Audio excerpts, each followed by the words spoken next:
আপরাইজের নতুন একটি ভিডিওতে তোমাদের সবাইকে স্বাগত। আশা করি তোমরা সবাই ভালো আছো আর নতুন কিছু সৃষ্টির প্রচেষ্টায় আছো। আজকে অনেক দিন পর অন্য একটা ধরনের কাজ নিয়ে তোমাদের সামনে চলে আসলাম। কাল ছিল 21শে ফেব্রুয়ারি, আন্তর্জাতিক মাতৃভাষা দিবস। মাতৃভাষা আমাদের সবার কাছেই মুক্ত শ্বাসের মতো, কিন্তু আমরা অনেকেই আমাদের মাতৃভাষা অর্থাৎ বাংলায় কথা বলতে অনেক জায়গায় অস্বস্তি বোধ করি। আবার অনেকের তো ধারণা বাংলায় কথা বললে আমরা হয়তো ছোট হয়ে যাব। কিন্তু এই বাংলা ভাষার জন্য লড়াই করতে গিয়ে 1952 সালে প্রাণ যায় রফিক উদ্দিন, আব্দুল জব্বারের মতো শহীদদের। সেই সব শহীদ ভাইদের কথা স্মরণ করেই আমরা দিনটিকে স্মরণীয় করে রাখার চেষ্টা করি। আমার ভাইয়ের রক্তে রাঙানো 21শে ফেব্রুয়ারি, আমি কি ভুলিতে পারি। আমার ভাইয়ের রক্তে রাঙানো 21শে ফেব্রুয়ারি, আমি কি ভুলিতে পারি।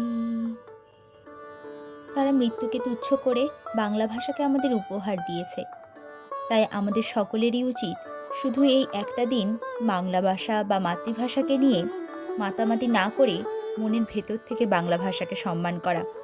অন্য ভাষাভাষীর মানুষ কিন্তু এই দিক থেকে অনেক বেশি এগিয়ে। তারা কিন্তু আমাদের সাথে কথা বলতে গেলে আমাদের ভাষা ব্যবহার করে না। তারা তাদের নিজেদের মাতৃভাষাকে যথেষ্ট সম্মান করে। কিন্তু আমরা যখন সেই অন্য ভাষাভাষীর মানুষদের সাথে কথা বলতে যাই, তখন আমরা নিজেদের বাংলা ভাষায় কথা বলতে লজ্জা বোধ করি।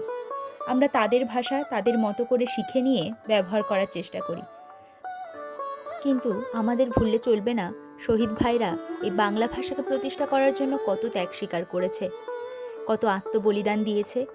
আমাদের এই 21শে ফেব্রুয়ারির মাহাত্ম্য ভুললে চলবে না। ভুললে চলবে না কত রক্ত ঝরানোর ফসল এই বাংলা ভাষা।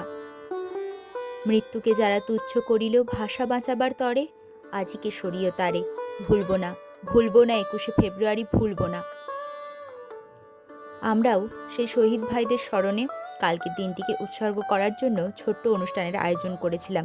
গান, আবৃত্তি এসব যেমন ছিল, তেমনই নানা পোস্টার আর বাংলা বর্ণমালা লিখে সুন্দর করে সাজিয়ে তোলার চেষ্টা করেছিলাম। পুরো কাজটা আমরা সকল বন্ধুরা মিলে করেছিলাম। এই কাজের একটা অংশীদার হতে পেরে আমার নিজেরও খুব ভালো লাগলো। সবাই মিলে এভাবে যদি একসঙ্গে বাংলা ভাষাকে নিয়ে এগিয়ে যেতে পারি, তাহলে ইংরেজি, হিন্দির মতো বাংলাও একদিন এক অন্য মর্যাদা লাভ করবে। সত্যি বলতে আমরা অনেক ভাষায় কথা বলতে পারলেও আসলে নিজের গভীর মনের কথা বলতে বাংলাই আমাদের একমাত্র সঙ্গী। সঠিকভাবে মনের ভাব প্রকাশ করতে গেলে বাংলাই আমাদের দরকার। খুব আনন্দ প্রকাশ করতে গেলে যেমন বাংলা ভাষাকেই লাগে, তেমন বিরহে বাংলা গানই প্রথম ভেসে আসে। অন্তত আমার তো তাই। তোমাদের কার কি মনে হয় কমেন্ট করে জানিও।